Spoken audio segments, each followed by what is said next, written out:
کی شہادت کا شہادت ثالثہ. دیکھیں شہادت بیٹھ جائیے. شہادت ثالثہ کا جو مسئلہ ہے وہ کیونکہ فقہی مسئلہ ہے، اور فقہی مسئلہ جب آپ نے بنا دیا اسے ولایت کو نکال کر آپ فروعات دین میں لے آئے. جب آپ ولایت علی کو جو عقیدے کا حصہ ہے، ولایت علی جو کہ عقیدے کا حصہ ہے، توحید، نبوت، رسالت، ولایت جو عقیدے کا حصہ ہے، جب آپ اسے فروع دین میں لے آئے تو فروع دین تو عمل ہے. محدود تو خود کر دیا آپ نے. مولا کے نام کو جب آپ فروعات دین میں لے آئے تو آپ اسے محدود کر دیا فروعات دین میں لے آئے. تو فروعات دین عمل کا کام ہوتا ہے، اعمال ہے. تو جتنے بھی فروعات دین ہیں ان میں تقلید کرنا واجب ہے. عقائد میں تقلید کرنا واجب نہیں ہے. آپ کسی مجتہد سے پوچھ کر اللہ کو نہیں مانیں گے. اللہ کی وحدانیت پر کسی مجتہد سے دلیل نہیں چاہیے. نبی کی رسالت پر، مولا علی کی ولایت پر ہمیں کسی مجتہد سے دلیل نہیں چاہیے. لیکن جب میں روزہ رکھوں گا تو مجتہد سے پوچھنا پڑے گا. جب میں حج کرنے جاؤں گا مجتہد سے پوچھنا پڑے گا. جب زکات دوں گا مجتہد سے پوچھنا پڑے گا. جہاد پہ جاؤں گا مجتہد سے پوچھنا پڑے گا. نماز پڑھوں گا مجتہد سے پوچھنا پڑے گا.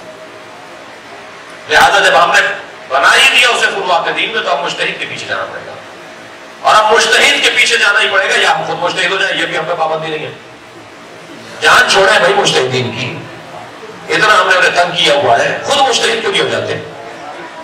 میں آج کی اس مجلس میں ایک بچوں اور جوانوں کو اعلان کروں، تقلید کرنا اچھی بات نہیں ہے، مجتہد ہونا اچھی بات ہے.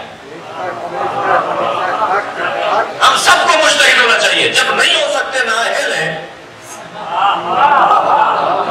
بس کی بات ہے نہیں کہ ہم اجتہاد کریں، تو پھر دوسرا تو آپشن ایک ہی ہے. آپشن ایک ہی رہ جاتا ہے، پھر تیسرا آپشن ہی نہیں ہے. پھر ہمیں تقلید کرنی ہے. جب ہمیں تقلید کرنی ہے تو مجتہد پھر اپنی جیب سے کوئی بات نہیں کرتا. مجتہد قرآن کی آیات اور ائمہ کی احادیث کی روشنی میں بات کرتا ہے. اور یہ لوگ ایسے ہیں عزیزان گرامی، میرا تو حال ایسا ہے کہ اگر گرمی زیادہ ہو جائے تو میں روزہ چھوڑ دیتا ہوں. اگر شیعہ زیادہ مارا جانے لگے تو میں چھت سے علم اتار دیتا ہوں. میں اگر شیعوں کے ساتھ زیادتی ہونے لگے تو میں سید تقوی کاظمی بخاری ہٹانا شروع کر دیتا ہوں. میں اپنے حلیوں کو تبدیل کرنا شروع کر دیتا ہوں. اسی پاکستان میں ہم نے اور آپ نے دیکھا ہے کہ کیا حل ہوا مومنین کا. اور جرأت والے مومنین بھی تھے، اللہ ان کو سالم رکھے، جنہوں نے قربانیاں دی، جنہوں نے شہادتیں دی، جنہوں نے اپنے گھر بار کو قربان کیا، جنہوں نے اپنے مال کو لٹایا. وہ افراد بھی ہیں اس ملک کے اندر، لیکن ایسے افراد بھی آپ کو ہمیں دکھائی دیے. ہمارا حال تو بہت اچھا نہیں ہے. ان مجتہدین نے 1400 سال کا سفر طے کروایا ہے تشیع کو. 255 ہجری میں امام غیبت میں گئے. 1150 سال تو مسلم ہو گئے مجتہدین کی وجہ سے تشیع باقی ہے. انہوں نے اپنی رگیں کاٹ کاٹ کر پیغامات منتقل کیے ہیں. ایک پیر اونٹ سے باندھا جاتا تھا، دوسرا پیر دوسرے اونٹ سے باندھ کر چیر دیا جاتا تھا. انہیں 200 مجتہدین کو چیرا گیا ہے ایسے، جنہیں آیت اللہ عبد الحسین امینی نے شہداء الفضیلہ کے اندر فہرست ان کی اور حالات زندگی کو بیان کیا ہے. ان میں شہید اول، شہید ثانی، حضرت جناب شہید ثالث جو آگرہ میں جن کا مزار ہے، نور اللہ شستی رحمۃ اللہ علیہ. 200 مجتہدین کو چیرا گیا، جلایا گیا ہے. 1150 سال سے تشیع کے وزن کو اور نعمت کو اپنے دوش پر رکھ کر منتقل کرتے آ رہے ہیں ہمارے پاس. ہم یہ سوچ سکتے ہیں کہ وہ مولا علی کے چاہنے والے نہیں ہیں؟ ہم کیا سوچ سکتے ہیں؟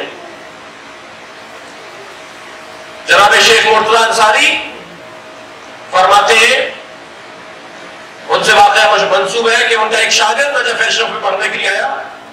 اسے سبق سمجھ میں نہیں آتا تھا تو مولا کی جالی کو پکڑ کے جا کے رونا شروع ہوا. مولا میں نجف پڑھنے آیا ہوں، مجھے سبق سمجھ نہیں آتا، شیخ انصاری کی باتیں سمجھ میں نہیں آتی. روتے رہے، چلاتے رہے، بلبلاتے رہے. مولا علی کی جالی سے آواز آئی، پڑھو بسم اللہ الرحمن الرحیم. اس نے بسم اللہ پڑھ لی. اب دوسرے دن جب شیخ انصاری کے کلاس میں گئے، درس میں گئے، تو شیخ کے بولنے سے پہلے ان کی بات کو سمجھ لیتے ہیں. جو کل تک بالکل نہیں سمجھ رہے تھے، دوسرے دن شیخ انصاری کی بات کہنے سے پہلے شیخ انصاری کی بات کو سمجھ لیتے ہیں. اور جب پہلے سے سمجھ رہے ہیں، اچھا سمجھ رہے ہیں، تو اعتراض بھی کریں گے، جی شبہ بھی ڈالیں گے استاد کے اوپر، استاد کی باتوں کے اوپر اعتراض بھی کر رہے ہیں. تو ایک مرتبہ شیخ انصاری نے 4-5 دن جب اعتراضات سن لیے ان سے، تو قریب بلا کے کان میں کہنے لگے، جس نے بسم اللہ پڑھائی ہے اس نے پوری علم پڑھائی ہے مجھے.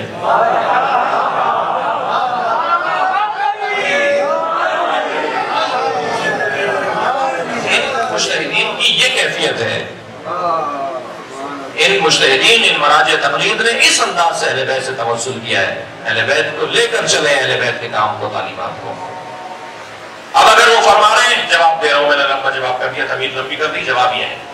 اب اگر وہ فرما رہے ہیں کہ پڑھو تو پڑھو، کیونکہ ہم نے فروعات دین میں ڈال دیا اس کو، اور اگر وہ فرما رہے ہیں نہیں پڑھو تو نہیں پڑھو، اس لیے مسئلہ فروعات دین کا ہو گیا ہے.